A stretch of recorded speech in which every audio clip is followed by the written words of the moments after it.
الشيطان الرجيم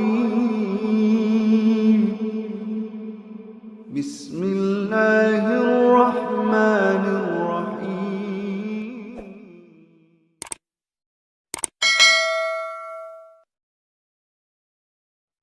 Kalau saya zikir kok malah tambah galau. Salah satu dari niat atau bagaimana yang lebih baik untuk cara berzikir menurut agama Islam, Pak Ustadz? Kalau bisa wudhu dulu, tapi kalau nggak bisa wudhu langsung saja zikir. Kalau mau zikirnya pakai tasbih yang 100 itu bagus. Banyak orang pergi umroh lebih lama milih tasbih daripada bertasbih. Milih tasbihnya lama, tasbih batu, tasbih kaca, tasbih koka, tasbih zaitun. Oh, tasbihnya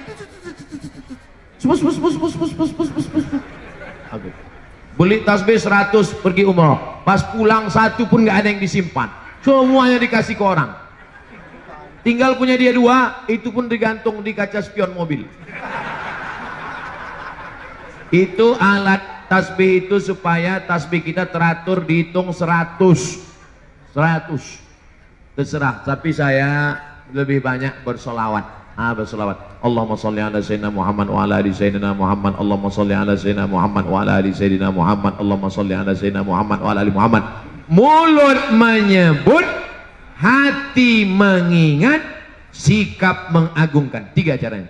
Mulut menyebut, hati mengingat, sikap mengagungkan. Pejamkan mata. Kalau bisa sholat dulu, kalau pagi sholat duha, kalau malam sholat tahajud, kalau nggak ada waktu sholat sunat mutlak 2 rakaat, sholat sunat hajat. Ya Allah, tolong hajatku ini supaya tunaikan segala, mudahkan urusan dunia akhirat, tenangkan batinku. Sholat, setelah itu barulah berzikir. Baca Quran itu zikir, sholat itu zikir, tasbih itu zikir, sholawat itu zikir, istighfar itu zikir. Kalau belum datang mungkin kurang banyak, siapkan cawannya, siapkan gelasnya. Allah akan menurunkan airnya. Gelas itu hati kita, air itu adalah ketenangan dari Allah. Kalau belum datang mungkin bukan Allah tidak tunaikan janji, karena Allah maha menunaikan janji. Innaka la tukhliful mi'ad. Tapi mungkin cawan kita masih kotor, kita bersihkan hati, kita mohon kepada Allah. Orang yang berserah diri kepada Allah, Allah pasti akan menolong dia. In tansurullah, kalau kau tolong agama Allah, yansurkum. Wa may yattaqillah, siapa yang bertakwa kepada Allah, siapa yang bertakwa kepada Allah, yaj'al lahu makhraja. Allah berikan dia jalan keluar dari segala problematika masalah hidupnya. Jadi jangan pernah berhenti, jangan pernah mungkin kurang syarat, kurang khusyuk. Obat saja pun yang hebat, kalau tidak cukup syarat tidak jadi obat, malah jadi penyakit. Ini ada pil kapsul dari Jerman. Kalau dimakan, kalau dikonsumsi, kalau diobati anaknya, insya Allah sehat. Begitu dikasih, anaknya bukan sehat, malah makin sakit. Gara-gara apa? Gara-gara salah dengar. Gimana ibu kasih obatnya? Setelah saya kasih obatnya, saya masukkan ke bubur, saya suapkan ke anak saya. Rupanya kata dokter kemarin bukan ke bubur, ke dubur. Salah pasang. Makanya dengarkan baik-baik, amalkan tulus ikhlas, Allah akan menurunkan pertolongannya, ditenangkannya hati kita sebagaimana ditenangkan hati ibu Nabi Musa, ditenangkan hati kita sebagaimana ditenangkan hati Maryam, ditenangkan hati kita sebagaimana ditenangkan hati Nabi Muhammad sallallahu alaihi. Ini pertanyaannya jauh dari European Union.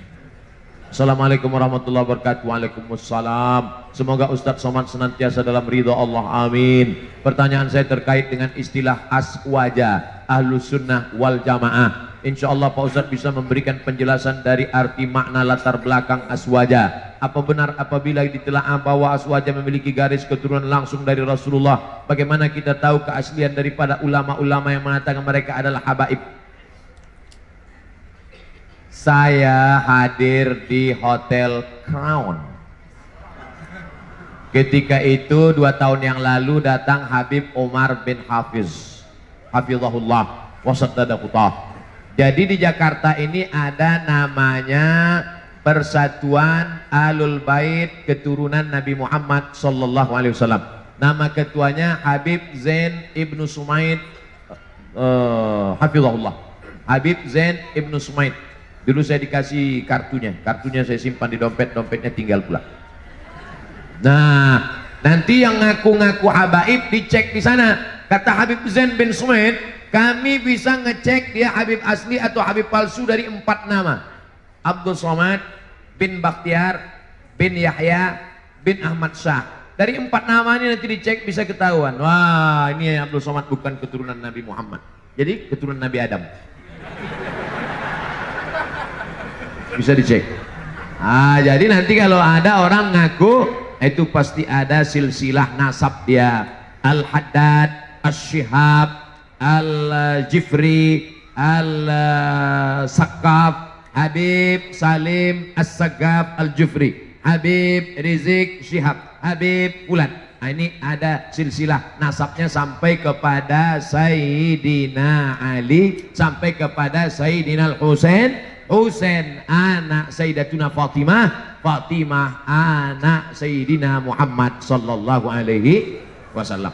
Adapun makna ahlus sunnah, orang yang berpegang kepada sunnah-sunnah Rasulullah sallallahu alaihi wasallam. Apakah pernah Nabi duduk-duduk di masjid buat pengajian seperti ini? Pernah. Nabi duduk, Sayyidina Ali, Abu Bakar, Umar, Utsman, Ali, Thalhah, Zubair, halaqah namanya. Halaqah artinya lingkaran. Maka perbuatan kita ini sesuai apa tidak dengan sunnah Rasulullah? Sesuai. Maka perbuatan yang sesuai dengan sunnah dilaksanakan. Perbuatan itu dilakukan oleh orang ahlus sunnah. Ada ahlus sunnah, ada lawannya. Namanya apa? Ahlul bid'ah.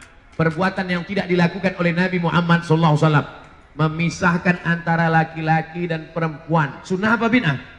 Sunnah, tak boleh campur aduk. Makanya dibuat itu ada pagar. Agak langgar-langgar pagar sedikit karena. Tapi nanti pas ketika sholat, apa kata imam? Sawus sufuf, luruskan shaf. Shaf laki-laki yang paling baik di depan, shaf perempuan yang paling baik di belakang. Ini adalah sunnah-sunnah. Maka keluar dari sunnah ini disebut dengan ahlul bid'ah. Jangan mudah menunjuk orang, hei pelaku bid'ah. Karena kalau ditunjuk orang pelaku bid'ah berarti dhalalah. Kalau sudah dhalalah berarti nar. 3 sepaket, 3 paket, 3 dalam 1, 1 dalam 3. Bid'ah, dhalalah, finnar. Jangan mudah menuduh orang dhalalah kalau tidak betul-betul itu memang bid'ah.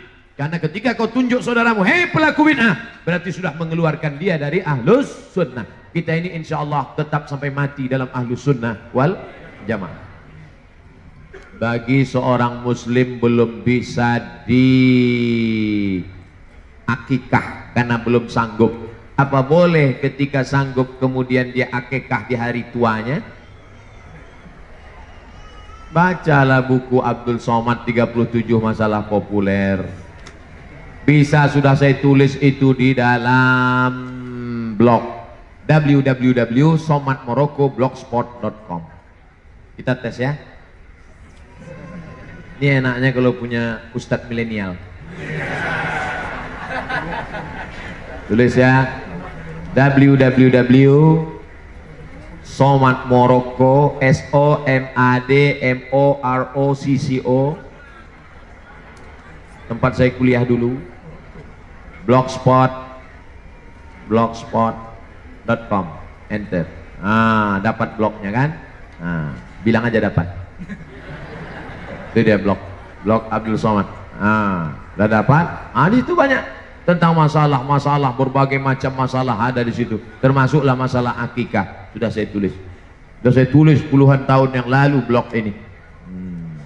Boleh akikah setelah dewasa. Yang paling afdal 7 hari lahir. 7 hari nggak ada uang, 14 hari. 14 hari nggak ada juga, 21 hari.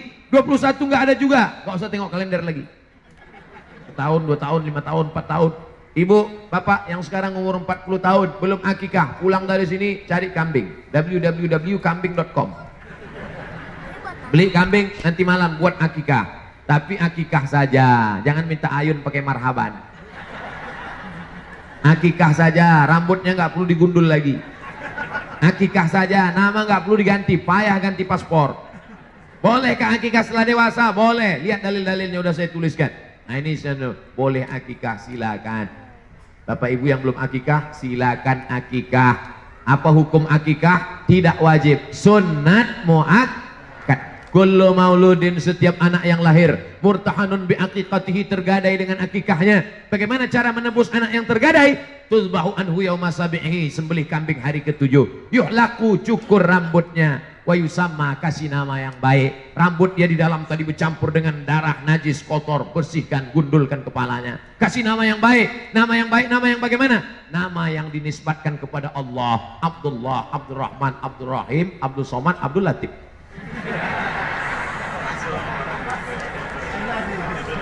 Saya mau tanya tentang orang-orang yang pernah menerima transfusi darah. Apakah darah yang diterimanya itu dapat mempengaruhi dia terhadap sifat anak-anak yang dilahirkan sesudah itu?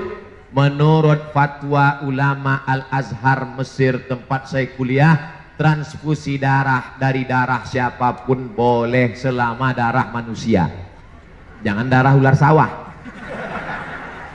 Selama darah manusia, tak perlu kau tanya ini darah siapa, Islam apa tak Islam, maling apa koruptor. Tak perlu, selama darahnya sesuai, darah O, darah A, darah C. Ada darah C? Tak ada darah. Saya mau ngetes saja jamaah masih sadar apa enggak. Saya waktu pertama kali cek darah, dilobangi ujung jari, diletakkan di atas kaca, dicek. Wah, darah Ustadz Somad darah paling mahal. Darah lu apa darah segmen ya? Darah, kata dokter, darah Ustadz Somad ini darah paling mahal, darah AB kata dia. Saya waktu itu bangga. Wow, Ustadz, darah mahal itu payah nanti kalau donor. Yang paling bagus itu apa dokter? Darah O, mudah aja kata dia. Artinya apa? Terserahlah, itu memang sudah kudrat iradat Allah Subhanahu wa ta'ala. Asal jangan darah biru aja lah. Darah biru berarti habis kena tinju bengkak. Nah, kalau nanti bapak ibu sakit, ada orang donor dari Palang Merah Indonesia, tidak perlu tanya ini darah siapa, sukunya apa, agamanya apa. Yang penting dengan cara yang benar. Adapun pengaruh-pengaruh jelek negatif yang disebut berasal dari darah itu, kalau makanan itu kita makan dari jalan haram, dibeli uang haram, sepiring nasi uduk. Jangan nasi uduk lah Pak Ustadz, kesukaan saya mie ayam. Jangan mie ayam lah Pak Ustadz, makanan saya lontong sayur. Sepiring lontong sayur berubah menjadi setetes darah. Setetes darah berubah menjadi daging. Ayyuma lahmin, setiap daging nabata min haramin, tumbuh dari yang haram, fannaru aulabih, tempatnya api neraka jahanam. Kalau dari uang belanja diberikan makanan, maka berubah menjadi darah haram. Adapun transfusi darah maka dibolehkan oleh ulama. Kita ikut ulama, sami'na wa ata'na. Fas'alu ahla dzikri, tanya ulama kalau tidak tahu. In kuntum la ta'lamun, kalau tidak tahu. Mudah-mudahan kita semuanya selamat dari yang haram-haram insyaallah. Itulah kaji kita pada kesempatan kali ini. Yang baik-baik datang dari Allah, yang tak baik dari hamba Allah yang dhaif Abdul Somad. Mari kita berdoa, mudah-mudahan kita diberikan istiqomah, diusir ke daerah kegalauan, kegundahan kita. Astaghfirullahalazim, astaghfirullahalazim, astaghfirullahalazim, alladzi la ilaha illa huwal hayyul qayyum wa atubu ilaih. Ala hadhihi niyyah, untuk niat yang baik ini ya Allah. Al-Fatihah. A'udzu billahi minasy syaithanir rajim. Bismillahirrahmanirrahim. Alhamdulillahi rabbil alamin. Ar-Rahmanir Rahim. Maliki yaumiddin. Iyyaka na'budu wa iyyaka nasta'in.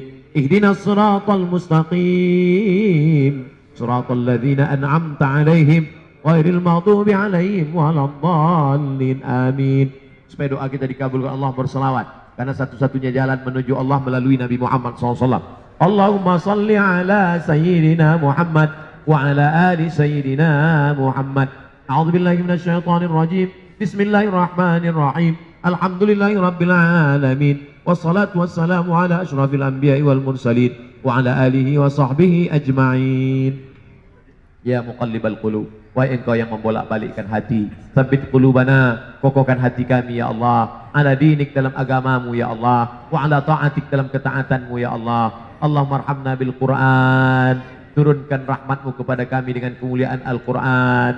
Allahumma ja'alil Qur'ana rabi'a qulubina, jadikan Quran sebagai penenang hati kami ya Allah. Wa dhihaba husnina wa humumina wa ghumumina, jadikan Quran sebagai pengusir gundah gulana kekacauan kebatinan kami ya Allah. Allahumma arhamna, berikan kami rahmatmu ya arhamar rahimin. Engkaulah yang paling kasih dan sayang di antara yang penyayang ya Allah. Allahumma akrimna wa la tuhinna, muliakan kami, jangan hinakan kami ya Allah. Wa'tina wa la tahrimna, beri kami rahmatmu, jangan sampai kami luput dari segala karuniamu ya Allah. Allah mawafiqna lima tuhibbuhu wa tardah, tanamkan taufik dan hidayahmu dalam hati kami, sehingga kami beramal dengan amal yang kau cintai dan kau ridhai ya Allah. Allahumma dafa'ana al-ghala wal waba wal fasha wal riba wal zina wal munkar, hilangkan gundah gulana, hilangkan galau, hilangkan segala kesusahan, hilangkan segala perbuatan maksiat dari kami ya Allah. Allahumma ja'al hadzal balada baladan aminan mutmainnan ya'tihi rizquhu min kulli makan, jadikan Republik Indonesia negeri yang aman, damai, terbuka pintu rezeki dari segala penjuru ya Allah.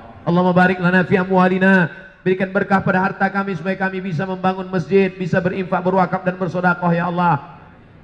Allahumma barik lana fi auladina, berikan berkah pada anak-anak kami supaya anak kami menjadi anak-anak yang soleh dan salihah, min hufazil Quran wal hafizat, menjadi para penghafal Quran ya Allah.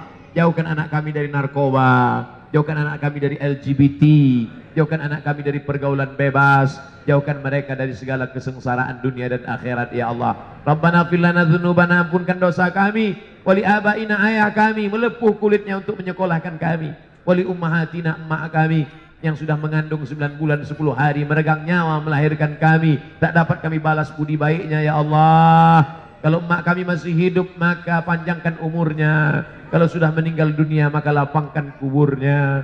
Allahumma ja'al qabrahu rawdatan min riyadil jinan, jadikan kuburnya salah satu dari taman-taman surgamu ya Allah. La taj'al qabrahu hufratan min hufarin niran, jangan jadikan kuburnya salah satu dari lubang nerakamu ya Allah. Allahumma hdina, berikan kami hidayah, wahdi bina, tetangga kami, kawan kami, sahabat kami, jamaah kami, berikan mereka hidayah ya Allah. Waj'alna sababan liman ihtada, jadikan orang lain dapat hidayah melalui perantaraan lisan kami, ilmu kami, amal kami, supaya kami tetap dapat amal jariah ya Allah. Allahumma tahhir qulubana minan nifaqi wal hasadi wal kibriya, bersihkan hati kami dari hasad, dari dengki, dari busuk hati, dari dendam kesumat, dari syirik, dari nifak. Selamatkan kami dari perbuatan yang zalim, jangan sampai kami menzalimi karyawan kami, menzalimi tetangga kami, menzalimi keluarga kami, sehingga hilang amal kami, tak dapat menjadi bekal menghadapmu nanti ya Allah. Allahumma khtim lana bi husnil khatimah wa la takhtim alaina bi su'il khatimah. Allahumma ja'al akhir kalamina, jadikan akhir kalam kami, inna tihi ajalnya, ketika ajal kami sampai, yang terakhir keluar dari mulut kami, la ilaha illallah Muhammadur Rasulullah sallallahu alaihi wasallam. Kalimatu haqqin 'alaiha nahya, dengan itu kami hidup, wa 'alaiha namutu, dengan itu kami akan mati, wa biha nub'atsu, dengan itu nanti kami akan dibangkitkan di padang mahsyar. Allahumma ja'alna ma'al habibil mustafa, satukan kami bersama Nabi Muhammad sallallahu alaihi wasallam fi jannatikal ula, dalam surga jannatul firdaus. Allahumma hadina Rabbana atina fid dunya hasanah wa fil akhirati hasanatan wa qina adzaban nar. Wa sallallahu ala sayyidina wa maulana Muhammad wa ala alihi wa sahbihi wa sallam. Walhamdulillahi rabbil alamin. Terima kasih segala perhatian. Mohon maaf segala kesilapan dan kekhilafan. Mudah-mudahan kita senantiasa istiqomah dan husnul khatimah. Wassalamualaikum warahmatullahi wabarakatuh.